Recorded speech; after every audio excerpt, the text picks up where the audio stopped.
Voice of America کی Urdu service سے میں ہوں صبا خان، اور اسلام آباد سے ہمارے ساتھ ہیں پاکستان میں تخفیف غربت اور سماجی تحفظ کے معاملات پر وزیر اعظم کی معاون خصوصی اور احساس پروگرام کی سربراہ ڈاکٹر ثانیہ نشتر۔ ڈاکٹر نشتر، اس وقت جو کووڈ 19 کی وجہ سے آپ کو چیلنجز درپیش ہیں، ان کو مد نظر رکھتے ہوئے آپ صورتحال کو کس طرح دیکھتی ہیں؟ دیکھیے کووڈ 19 سے لوگوں کی جو نوکریاں ہیں، لوگوں کا روزگار جو ہے وہ بہت بری طرح سے متاثر ہوا ہے۔ ہمارا لیبر فورس سروے ہمیں یہ بتاتا ہے کہ 24 ملین جو ورکرز ہیں وہ یا تو دہاڑی دار مزدور ہیں یا تو انفارمل اکانومی میں سیلف امپلائڈ ہیں، اور یہ جو طبقہ ہے یہ کووڈ 19 کی حالات کی وجہ سے بہت بری طرح متاثر ہوا ہے۔ پچھلے 2 ماہ سے ایسے لوگوں کو کوئی روزگار نہیں مل رہی، اور اگر آپ مردم شماری کے حساب سے اس 24 ملین کو ہاؤس ہولڈ سائز کے تناظر میں دیکھیں تو پاکستان کی تقریباً 2/3 آبادی جو ہے اس وقت کووڈ 19 کی وجہ سے بری طرح سے متاثر ہوئی ہے، اور ہمیں یہ خدشہ ہے کہ بہت سے لوگ جو ہیں وہ غربت کی لکیر سے اور نیچے چلے جائیں گے۔ آپ نے غربت کی بات کی، تو ایک بڑا کنسرن کووڈ 19 کی سچویشن کی وجہ سے غربت بڑھنے کا ہے، اور پھر وفاق اور صوبوں کے درمیان جو ٹسل چل رہی ہے اس سے بھی سب سے زیادہ نقصان شاید ملک کے غریب ترین طبقے کا ہو رہا ہے۔ اس صورتحال میں بہتری لانے کے لیے سپریم کورٹ نے بھی کہا، تو آپ کے خیال میں صورتحال کو بہتر کرنے کے لیے کیا کیا جا سکتا ہے؟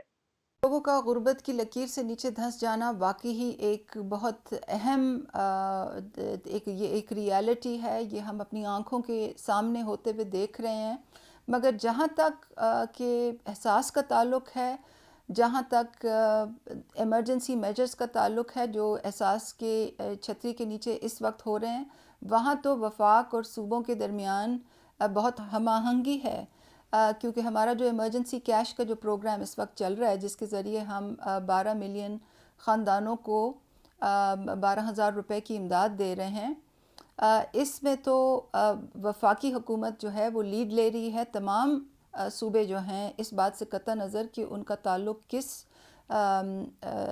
پولیٹیکل پارٹی سے ہے، وہ تب سارے جو ہیں وہ اس پروگرام کا حصہ ہیں، اور آپ نے دیکھا ہوگا کہ کرونا وائرس کے تناظر میں بھی جو انتظامی ڈھانچے بنے تھے، جو NCOC تھی، جو national command and control arrangements تھے، جو آپریشنل ارینجمنٹس تھے، اس میں وفاقی حکومت نے صوبائی حکومتوں کو بالکل ہی لیول پلینگ فیلڈ دے رکھا تھا، کیونکہ کچھ جو مسائل ہوتے ہیں وہ نیشنل کیریکٹر کے ہوتے ہیں، اس میں سب کو مل کے کام کرنا ہوتا ہے۔ اور یہی آئی تھنک سپریم کورٹ کا بھی کہنا تھا کہ مل کے کام کرنا چاہیے، اس کا کوئی حل نکالیں، کیونکہ دیر از سرٹن ٹینشن اینڈ بیان بازی جو ہم دیکھتے ہیں۔ تو آپ کے خیال میں یہ کتنا ہرٹ کرتی ہے جو سنسیئر ایفرٹس ہیں ان کو؟ دیکھیے جی، میں تو اپنے پورٹ فولیو کی حد تک بات کر سکتی ہوں کہ ہمارے پورٹ فولیو پاورٹی ایلیویشن میں فیڈرل گورنمنٹ کی ایک پالیسی ہے کہ ہم نے سوشل پروٹیکشن کا کام، پاورٹی ایلیویشن کا کام بالکل اے پولیٹیکل بیسس پہ کرنا ہے، بالکل رول بیسڈ طریقہ کار سے کرنا ہے، بالکل ٹرانسپیرنٹلی کرنا ہے، تمام پروونسز کو لیول پلینگ فیلڈ دینا ہے، اور کام ایسے ہی ہو رہا ہے۔ آپ نے دیکھا ہوگا کہ احساس ایمرجنسی کیش میں ہم نے صوبوں اور وفاق کے درمیان جو ریلیشن شپ بنائی ہے، جو پارٹنرشپ بنائی ہے، وہ آپ کو اس وقت زمین پہ دکھائی دیتی ہے، اس بات سے قطع نظر کہ کسی صوبے میں کس کی حکومت ہے، پروگرامز ایک ہی طرح سے چل رہے ہیں۔ تو اپنے مینڈیٹ اور اپنے قلمدان کی لحاظ سے تو میں آپ کو یہ بتا سکتی ہوں کہ یہ ایک بڑی اچھی فیڈرل پروونشل پارٹنرشپ جو ہے وہ ہم نے ریلیشن شپ بنائی ہوئی ہے۔ احساس کیش پروگرام کی بات کریں تو اس کے حوالے سے کرپشن کی کچھ خبریں سامنے آئی ہیں، اور کچھ دن پہلے راولپنڈی میں مزدوروں نے ایمرجنسی کیش پروگرام میں کرپشن کے خلاف مظاہرہ بھی کیا، اور آپ خود بھی کہہ چکی ہیں کہ ٹرانسپیرنسی آپ کے لیے سب سے اہم ہے، اولین ترجیح رکھتی ہے۔ تو یہ بتائیے کہ پروگرام میں شفافیت لانے کے لیے آپ کیا کر رہی ہیں؟ سب سے پہلے تو پروگرام میں شفافیت لانے کے لیے بہت سے اقدام ہو رہے ہیں، کیونکہ شفافیت اور قواعد و ضوابط کی پاسداری جو ہے وہ ہمارے لیے احساس ایمرجنسی کیش میں سب سے زیادہ اہم ہے۔ آپ نے دیکھا ہوگا کہ 9 اپریل کو ہم نے اپنی آپریشنز شروع کی تھیں، اور 3 اپریل کو میں نے ایک ویڈیو جاری کی تھی جس میں نے ڈیٹیل میں تمام پروسیس بیان کیا تھا۔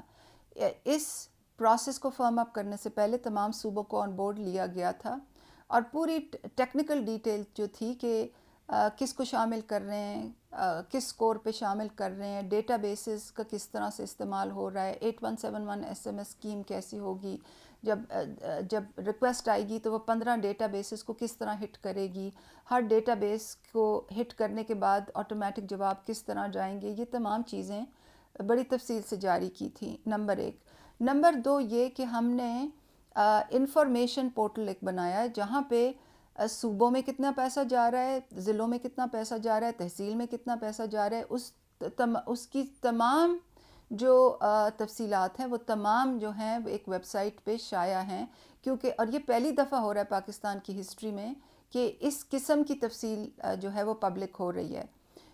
ہر تحصیل میں کتنے لوگ ہیں، ان کے بینک اکاؤنٹس کس طرح کریڈٹ ہو رہے ہیں، وہ کس طرح ودرا کر رہے ہیں، اس تمام تر چیزوں کی تفصیلات ہیں۔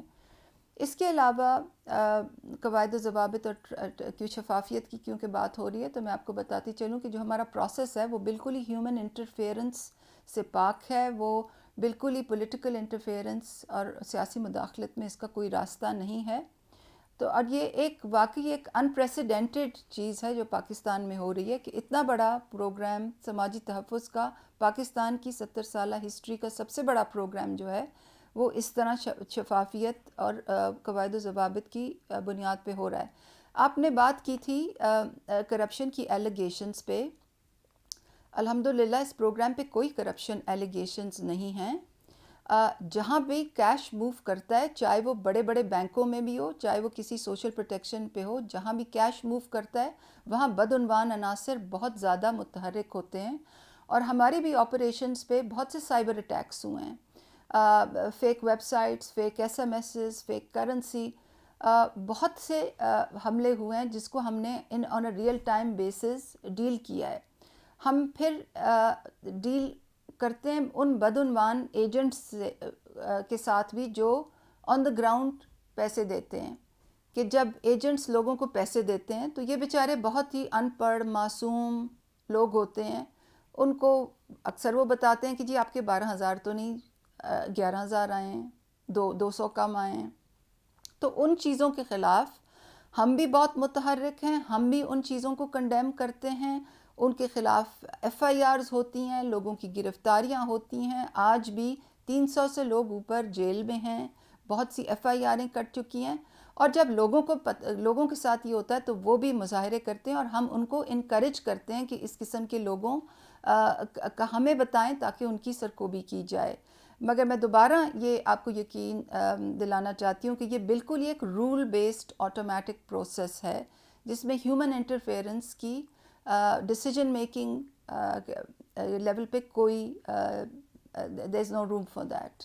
ایک جو اور چیز لوگوں کو تھوڑی سی شکایت ہے وہ یہ کہ انویسٹیگیشن ٹیکس ٹو لانگ، اس پہ آپ کیا کہیں گی؟ یہ ایک بہت بڑا پروگرام ہے، اور آپ نے لوگوں کو جواب دینے سے پہلے آپ نے پوری جانچ پڑتال کرنی ہوتی ہے۔ جب ہم نے یہ پروگرام چلایا تھا اس میں کچھ لوگوں کو تو جواب اسی دن آ گیا تھا، اگر وہ گورنمنٹ سرونٹس تھے تو گورنمنٹ سرونٹ کا ڈیٹا بیس ہٹ ہوا اور ان کو اسی دن جواب آ گیا کہ جی آپ اس پروگرام کے لیے اہل نہیں ہیں۔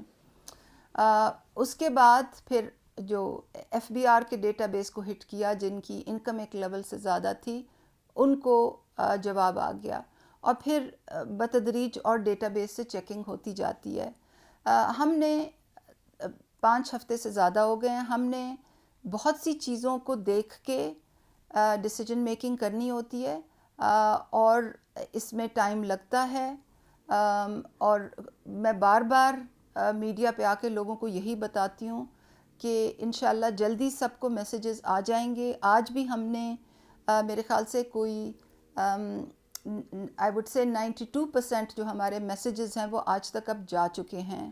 ابھی بھی کوئی اراؤنڈ 8 to 10% جو ریکویسٹس ہیں وہ انالیسس کی کیو میں ہیں. آپ کو معلوم ہوگا کہ اب پرائم منسٹر کا پورٹل بھی کھل گیا ہے جس کے تھرو بھی اپلیکیشنز آ رہی ہیں. تو ہمیں بہت سی چیزوں کو سامنے رکھ کے ڈیسیجن میکنگ کرنی ہوتی ہے، اور کچھ لوگوں کو انسٹنٹ میسج نہیں جاتا. That is part of the process and people must understand why that is the case. وزیر اعظم اوورسیز پاکستانیوں سے کئی بار فنڈز کی اپیل کر چکے ہیں اور حسب توقع فنڈز اکٹھا نہیں ہو پا رہے، تو پھر اس صورت میں حکومت کا اگلا اقدام کیا ہوگا؟ جی، حسب توقع تو بڑی ایک ریلیٹیو سی ٹرم ہے. وزیر اعظم کے کووڈ ریلیف فنڈ میں ایک بہت ہی خطیر رقم ڈونیٹ کی گئی ہے، اور وزیر اعظم نے یہ بھی اناؤنس کیا ہے کہ for every rupee the government will contribute for more. تو ہم تو بہت سیٹسفائیڈ ہیں with the level of contributions that are coming in. Corona virus کے کیسز میں مسلسل اضافہ ہو رہا ہے. 48,000 کنفرمڈ کووڈ کیسز ہیں، 1,000 سے زیادہ اموات ہوئی ہیں. ان حالات میں مارکیٹس اور کاروباروں کو کھول دیا گیا ہے اور مارکیٹس میں عوام کا رش ہے. اس کے نتیجے میں اگر کووڈ کیسز بڑھتے ہیں، اسپائک ہوتا ہے، تو اس کو ہینڈل کرنے کے لیے حکومت کا کیا پلان ہے؟ جی، حکومت جو ہے اس کے انتظامی ڈھانچے ہیں، اینڈ نیشنل کوآرڈینیشن کمیٹی ہے، national command and control centre ہے. وہ آن اے ڈیلی بیسس سچویشن کو مانیٹر کرتے ہیں، ڈیٹا کو دیکھتے ہیں، اور جیسے بھی ڈیسیجن میکنگ کی ضرورت پڑی in public interest decision making کی جائے گی. اس کووڈ کے اوپر اس وقت حکومت کی پوری نظر ہے اور ہر طرح سے نظر ہے.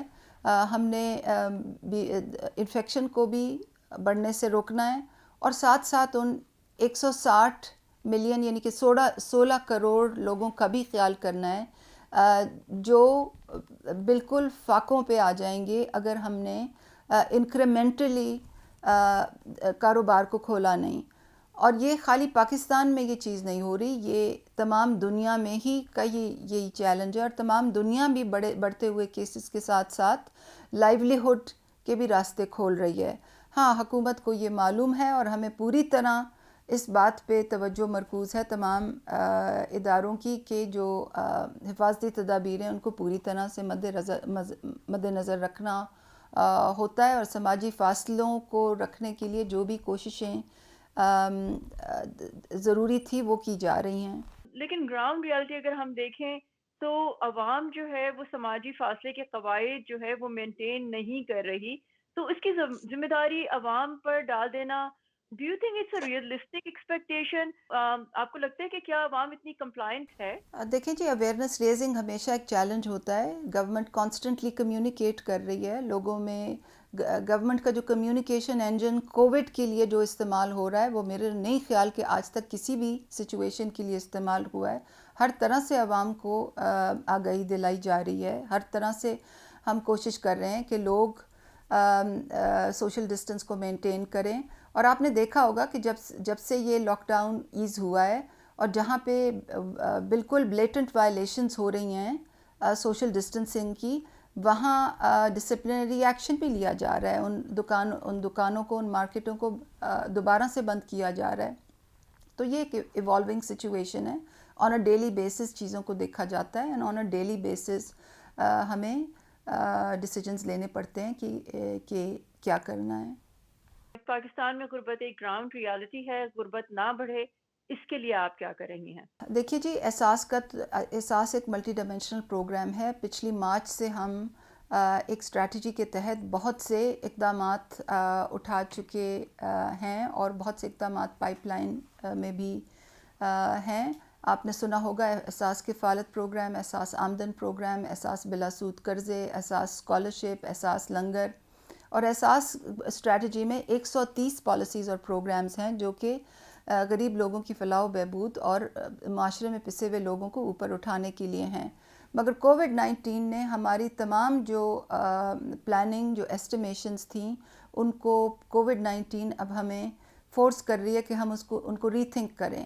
اگر پہلے 24% انکم پور تھے، 38% ملٹی ڈائمینشنل پور تھے، تو کووڈ کے بعد یہ نمبر بہت کہیں زیادہ ہو جائے گا۔ فی الحال ہم ایمرجنسی کیش پہ فوکسڈ ہیں۔ جن لوگوں کے روزگار چلے گئے ہیں، جن لوگوں کے گھر میں فاقوں پہ لوگ آ گئے ہیں، فی الحال حکومت متحرک ہے کہ ان کے ہاتھ میں کچھ پیسے آ جائیں تاکہ وہ اپنے گھر میں راشن ڈال سکیں۔ جیسے ہی یہ تھوڑی سی سچویشن سٹیبلائز ہوگی اور ہم ایمرجنسی کیش دینے سے فارغ ہوں گے تو فوراً ہم اپنی اسٹریٹجی پہ فوکس کریں گے، اپنے سرویز دوبارہ سے کریں گے کہ اب ہم کیا صورتحال دیکھ رہے ہیں کہ پاپولیشن کتنے فیصد آبادی جو ہے اب غربت کا شکار ہے، کتنے فیصد آبادی ولنریبل ہے، اور ہمیں ایک نئی حکمت عملی بنانے میں اس طرح سے مدد ملے گی۔ So my last question, doctor Sania Nishtar, آپ سے وہ یہ کہ آپ نے 2015 میں ایک ریسرچ پیپر پبلش کیا تھا جس میں آپ نے کہا تھا کہ دنیا کسی پینڈیمک سے نمٹنے کے لیے تیار نہیں ہے۔ 2017 میں ورلڈ ہیلتھ آرگنائزیشن میں ڈی جی کینڈیڈیٹ کی حیثیت میں آپ نے یہ بات پھر دہرائی۔ تو یہ بتائیے کہ پاکستان آپ کی اس دور اندیشی سے کتنا مستفید ہو سکا، اور یہ کہ پاکستان کسی پینڈیمک رسپانس کے لیے کتنا پریپیئرڈ یا ان پریپیئرڈ تھا؟ دیکھیے جی، دنیا کا کوئی ملک بھی پینڈیمک رسپانس کے لیے تیار نہیں تھا۔ یہ خالی پاکستان کی بات نہیں ہے۔ جس اسکیل کی پرابلم سامنے آ گئی ہے، دنیا کا کوئی ملک بھی اس کے لیے تیار نہیں تھا۔ کیونکہ میرا تعلق پبلک ہیلتھ سے ہے، میں ڈی جی کینڈیڈیٹ بھی تھی، ان چیزوں کا مطالعہ کرنا، اس کے بارے میں ایک عالمی سطح کی حکمت عملی بنانا میرے کینڈیڈیچر کا ایک بڑا ہی اہم حصہ تھا۔ اس لیے اس پہ میری بہت توجہ مرکوز رہی، اور جب میں کینڈیڈیٹ تھی اور میں تقریباً کوئی 190 سے زیادہ ملکوں کے ہیلتھ منسٹرز سے ملی، فارن منسٹرز سے ملی، کچھ ہیڈز آف اسٹیٹ سے ملی، سب ایک پراسپیکٹیو ڈی جی کینڈیڈیٹ سے یہی سوال کرتے تھے کہ کل اگر پینڈیمک آ گیا تو آپ ایز ڈی جی کینڈیڈیٹ کیا فیصلے کریں گی؟